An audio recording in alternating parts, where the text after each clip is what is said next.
Hello Answerly viewers, we just finished reading chapters 21 through 30 of Beauty Queens. Lots of pirate stuff going on, let's talk about it.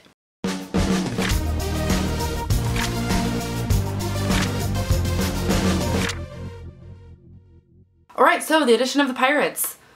Boys on the island with them. There's a lot of stuff to talk about. First of all, I could not believe how annoying Sinjin, I think that's how you say his name, Sinjin? How annoying he was right away. But he went from most annoying guy on the planet to like kind of awesome, like really quickly. The second he realized that he liked Petra and then found out Petra's secret, he sort of went from this like totally annoying, everyone needs to do everything for me sort of guy to like a really progressive, awesome humanist who didn't care what anyone thought of him, and I thought that was great. Like, sort of everybody that you meet in this book starts out seeming really shallow and part of this system that the corporation has turned the world into, but the more you get to know them and the more they get a little bit outside their normal comfort zone, the more they all become real people, which is really cool to me. I don't know, I like the idea that this book puts forth that if you get to know anybody and given the right circumstances, there's something deeper and worthwhile in every single person. Maybe not Harris, but we'll see. I'm really sad about Duff. I was so pumped about the scene with him and Adina. I loved that she turned him down and was really forceful about it, and that he kind of pressured her a couple times, which was very uncool, but that Adina was very assertive in telling him that that was uncool and letting him know where her boundaries were and where her lines were, because that's not something that you see very often in books. I think that's so important. It's so important for other girls, especially young girls, to read a scene like that and know that in a situation you don't have to feel pressured to do what the other person wants you to do. That's absolutely not what you should do. That you have to make your own decisions about what you want to do with your body and let the other person know what's okay and what isn't. I loved that. And I was so into how Duff even came around and was like, no, I know, I'm sorry, that was wrong. And he realized, and I thought he was a good guy, and then turns out he wasn't a good guy because he was recording stuff, and I don't really know what his deal is.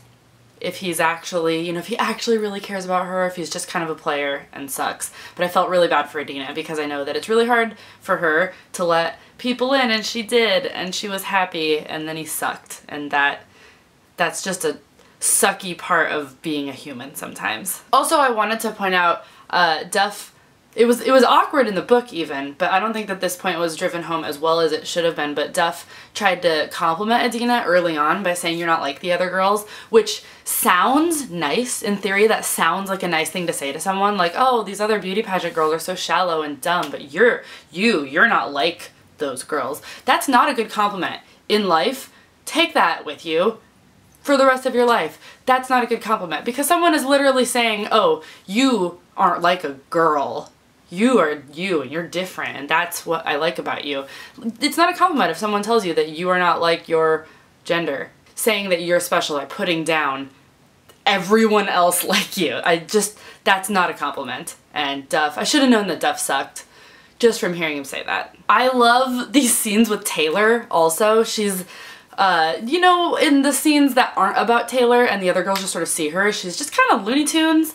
They don't really know what's up with her, but they're like, okay, Taylor, go do your thing in the woods, whatever. The scenes with Taylor as the main character, where she's kicking ass, honestly, and like killing guys and saving them and keeping them safe from these people, and also at the same time thinking that she's still in the pageant because her brain's a little fuzzy from whatever was in those darts that she was shot with. I just really like it. She's just become such an endearing character, and I don't know where she is right now. I love that the girls knew enough to cover for her, I guess by saying that she was dead, but I mean that they still have her on the outside, as well as Mary Lou and Tane, which is good.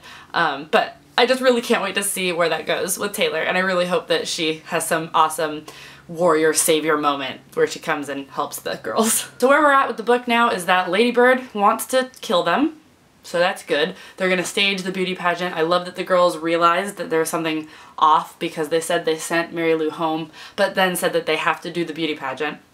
So I'm looking forward to some really awesome kick-ass conclusion I don't really know what it's gonna be yet, but I can't wait until hopefully Lady Bird is exposed for being the horrible person that she is. And I actually feel a little bit bad for Momo. So let me know in the comments below what your thoughts are, what you think's gonna happen, if Mary Lou and Tane are okay, if Taylor is gonna help in some awesome way, and whether or not the pageant will actually be aired, because I think that will be a lot of fun to read if it is. For next week, we're just finishing the book. We only have this much left, so it's not going to be very hard. I'm super excited and I can't wait to hear your thoughts. Leave them in the comments below and I'll see you next time.